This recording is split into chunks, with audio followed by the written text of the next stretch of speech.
As Václav, my colleague, said at the beginning, we have to emphasize that this is not about the European issue on its own. It is about the European Union. This is not about Europe. This is about the European Union. And I have to say that, as with Nick Clegg and Nigel Farage, my family is extremely European. We are not little Englanders. I have two Spanish grandsons. I have a Greek granddaughter. I have two daughters-in-law, one of whom was Italian and another Czech. We are extremely European, but it is not anti-European to be pro-democracy. Yeah. That is the most important question for us to Indeed, if I may say so, my father lies buried in France, fighting during the last World War to save Europe. We have saved Europe. The United Kingdom has saved Europe twice in 100 years, fighting for liberty, fighting for security, fighting for democracy. That is something we must never underestimate. I voted yes in 1975 because I believed at the time that the advantages of competitive trade would outweigh the degree to which we would join in this European community. But it was done on the basis that I understood that we, in our own parliament, upon which, in general elections, our democracy depends, when people go into the ballot box, when they do that sacred cross and they decide what kind of future they want, they do so because that is the basis on which they wish to be governed. The trouble is that bit by bit, this sacred trust has been dissipated by successive treaties to the point where I have moved from voting yes in 1975 to being determined now that we have to leave the European Union because we are not better together. We are not better together because the European Union is intrinsically undemocratic. And, to refer to Mr. Barroso, if I may, with respect, sir, the fact is that Mr. Barroso has said, when he was President of the Commission, that the European Parliament, and only the European Parliament, is the Parliament for the European Union. Now, I have to disagree with this.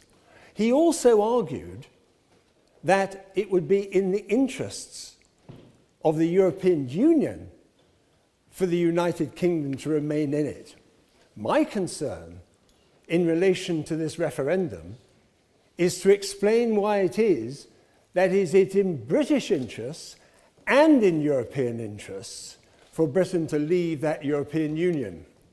And it is very simple. It is because the intrinsic nature of our democratic system in our parliament, which, as I have said, has been the mainspring for saving Europe over the last 100 years, is being destroyed by this assumption that the individual national parliaments and the Westminster Parliament in particular, which gives the voter, or should give the voter, the right to decide the laws under which they are governed, is being undermined. On the point of information, by all means. Isn't actually the greatest threat to Western democracy at the moment the threat of Islamic State as we see in Paris at the moment? Shouldn't we be a united front as a democracy, as a Western democracy together? I will certainly come on to that in a moment, because actually, when David Cameron said, and Mr. Barroso quoted him just now, as saying that the reason for our being better together was to enhance our national security. In fact, it is exactly the opposite. It is precisely because when the Founding Fathers created the European Union, which, as I said, I voted for in 1975, to get away from the devastation of the Second World War and to create a new stability and a new prosperity, that has actually been undermined by the very existence of the development by successive treaties of the European Union, which has undermined the security, which has created the circumstances in which this borderless Schengen agreement has actually led to the Paris attacks. This is the problem. There is a way of handling the question of terrorism and jihadism, but the opening of the borders by Angela Merkel on that massive scale, as I said in the House of Commons and as I said in the newspapers and on radio and television, the bottom line is this, that there were bound to be a number of jihadists who would come in through the opening of those borders and mixing up with the refugees, and that is precisely what happened. Yes? None of the people who were involved in the terrorist attacks in Paris were actually refugees. They were all EU citizens. I am not saying,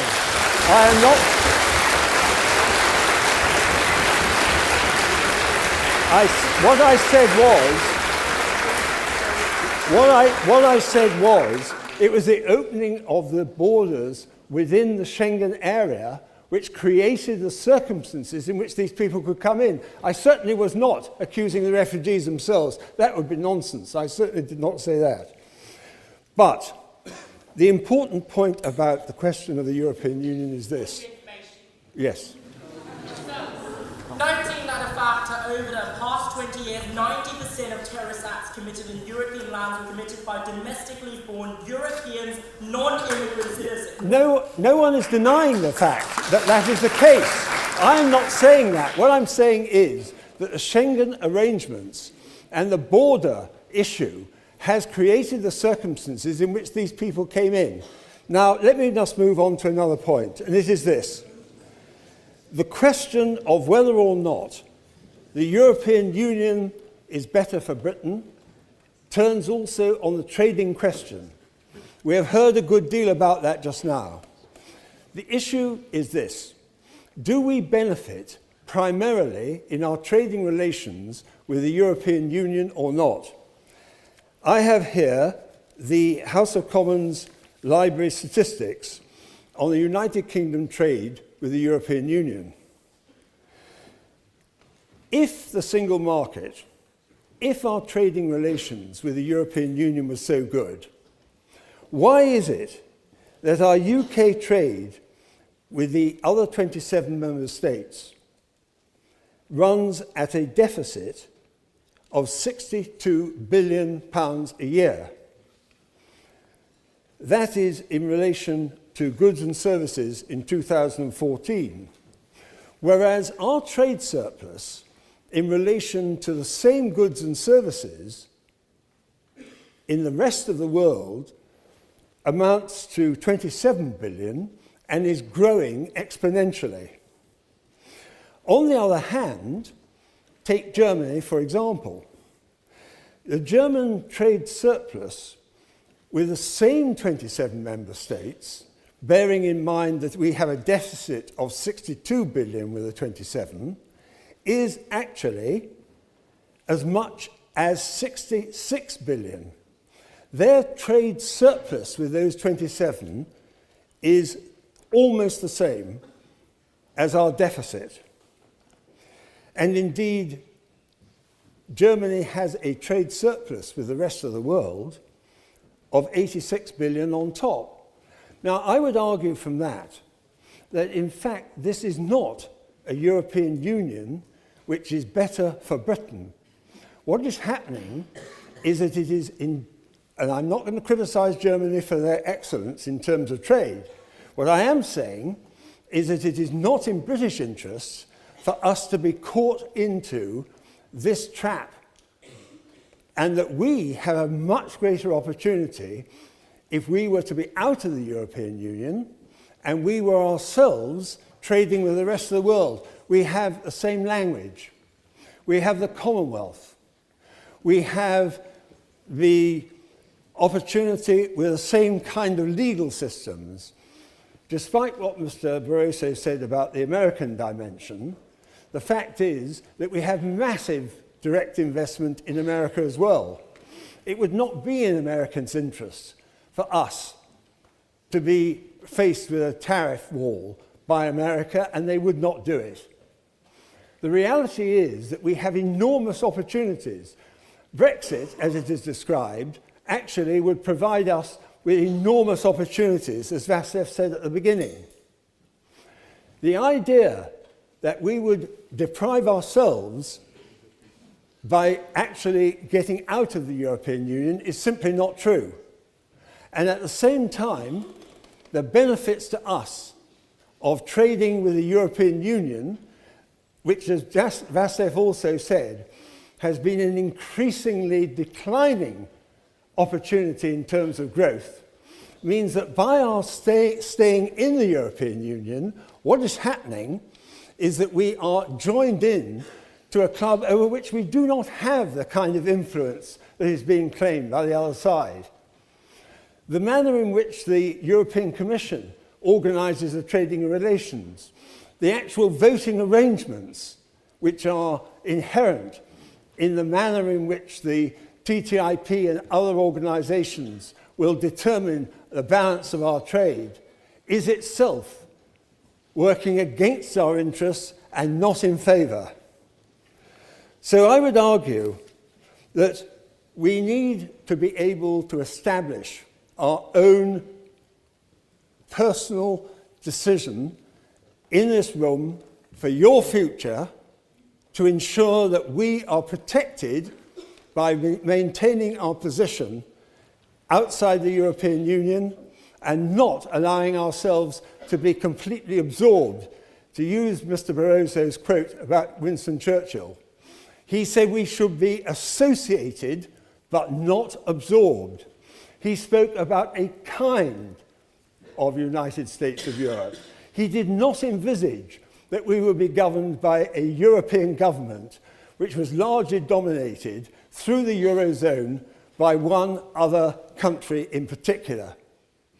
Regrettably, and I don't criticise them for this, but I say it is a fact, and it is not in British interests. This has become increasingly, as the Greeks have found, and as other countries have found, an increasingly German-orientated Europe, and we cannot allow ourselves, in the light of our history, and in the light of our democracy, and in the light of the fact that we have fought and died in wars to save Europe and to save the United Kingdom, to allow ourselves to be drawn at the expense of our parliamentary sovereignty and at the expense of the voters in the ballot box whose freedom is at stake, to allow ourselves to be absorbed into a European Union in which we permanently will remain in the second tier. This is not the way forward for Britain. This is not in the interests of British democracy. It is not in the interests of our economy. It is not in the interests of our jobs. It is in the interests of the United Kingdom, Britain, to ensure that we stay outside the European Union by a decision that will be taken in the vote that will take place probably next year. And we say this not because we are anti-European, but because we are pro-European and we are determined that the United Kingdom will continue to play its role in ensuring that democracy survives in Europe. At the moment, it is literally on the cusp. It's not just the terrorism. It's not just the insecurity. It is the fact, for example, that only 43% of the population turn out in the whole of Europe for the European Parliament, which Mr. Barroso believes is the only parliament for the European Union. We cannot allow that to continue. What we have to do is to make sure that through the vote in the ballot box, in the referendum, we ensure that our democracy survives, our trade survives, our economy survives, and better than that, that your future is guaranteed in a Britain that can stand tall and work with political trade and cooperation in Europe as a whole. Thank you very much.